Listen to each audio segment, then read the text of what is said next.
Hi everybody, it's Miss Lorenz. I'm going to talk to you about lesson 10 for unit 3. This is just about what are percentages, and I know that this isn't the first time for most of you that we've talked about percentages since we've done some of this in our daily appetizers. So I'm just going to have you kind of go through, check your work, but I'm going to start by reminding you that the word percent means per 100. So remembering that will help you to always think of it that way.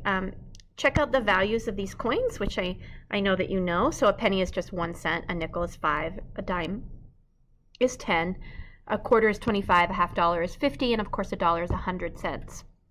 And so we can see that in this diagram of these two strip diagrams, we can see that a quarter is worth a fourth or 25% of the value of a dollar.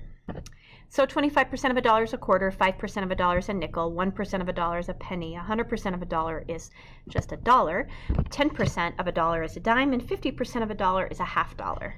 When you see 100%, I want you to think to yourself whole. That's what we're talking about when we talk about 100% of something, the whole thing. So the value of 6 dimes would be 60 cents, so that'd be 60% of the dollar.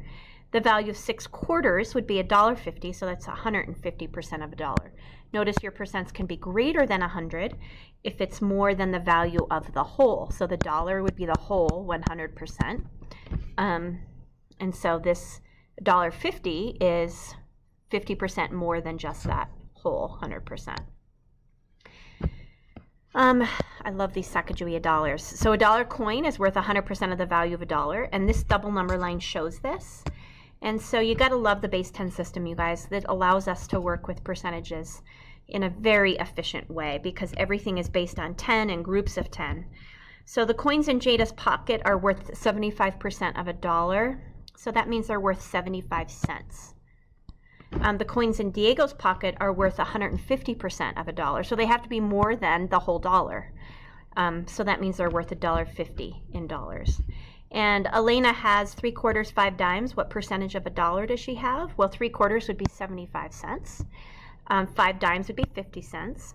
And together, 75 cents and 50 cents is $1.25, which is more than the whole dollar, so it's greater than 100%, 125%.